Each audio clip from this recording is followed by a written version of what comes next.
আমি চলে যাচ্ছি দিদি, আমি চলে যাচ্ছি। কোথায়? আমি তো সব অশান্তির কারণ, তাই আমি এই বাড়ি ছেড়ে চলে যাচ্ছি দিদি। কোথায় যাবি? উপস্থিত মামার বাড়িতেই যাব। চলে যাবি? কিন্তু ঠাকুর বললে আমি কি বলবো? তোমার দেওরকে বলো, সে আমাকে এ বাড়িতে এনে যে মহানুভবতার পরিচয় দিয়েছে তাতে আমি ধন্য, কিন্তু আর নয় দিদি, আর নয়। তুই কার উপর অভিমান করছিস ছোট?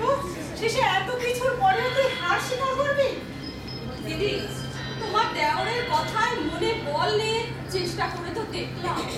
কাজটা যত সহজ বলে মনে হয়েছিল ততটা সহজ নয় দিদি। তাছাড়া আমার জন্য এই বাড়িতে কারোর কোনো ক্ষতি হয়ে যাক এ আমি চাই না দিদি, এ আমি চাই না। না, ক্ষতি ক্ষতি কিসে? আমার জন্যই তো লিলির বিয়েটা ভেঙে গেল, আর মার সাথে ছেলেদের সম্পর্ক নষ্ট হতে বসেছে।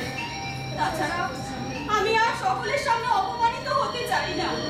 আর ভুল ভুল তো দিদি আমি করেছি, তার জন্য যদি কাউকে দায়ী করতে হয় সে তোমার দেও না। ছোট, ঠাকুরপুকে আমি কোনো কারণে এর জন্য দায়ী করতে পারি না। আজকের এই শিক্ষিত সমাজে ঠাকুরপু যা করেছে ঠিকই করেছে, আর মা যদি সেই অন্যায় কুসংস্কারকে এখনো মেনে নিয়ে প্রশ্রয় দেন তার জন্য কে দায়ী হবে? আর তার জন্য দায়ী হলেন উনি, আমাদের ওই শাশুড়ি মা। আর জানিস উনি আজকে কি বলে গেছেন? কি ওদের দুই ছেলেকে নাকি আজকে ঝেঁটা মেরে বাড়ি থেকে বিদায় করবেন?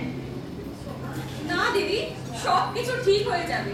তুমি আমাকে এই বাড়ি ছেড়ে চলে যেতে দাও দিদি।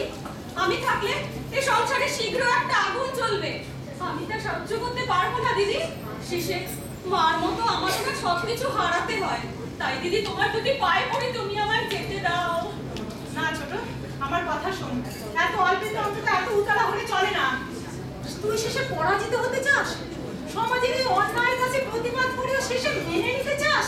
কিন্তু আমি কি করতে পারি দিদি? হ্যাঁ পারিস, তুই আমি দুজনেই তা পারি। কিভাবে?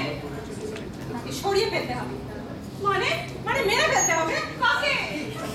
আমাদের এই সংসারে যে অশান্তির কারণ আমাদের শাশুড়ি মাকে।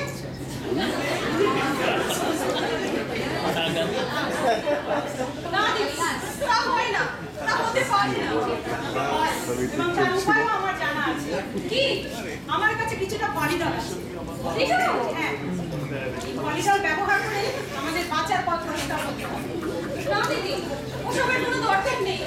তুমি আমাকে যেতে দাও দিদি, সব ঠিক হয়ে যাবে। আমার প্রাণ থাকলে তোকে আমি কিছুতেই এ বাড়ি থেকে যেতে দেব না।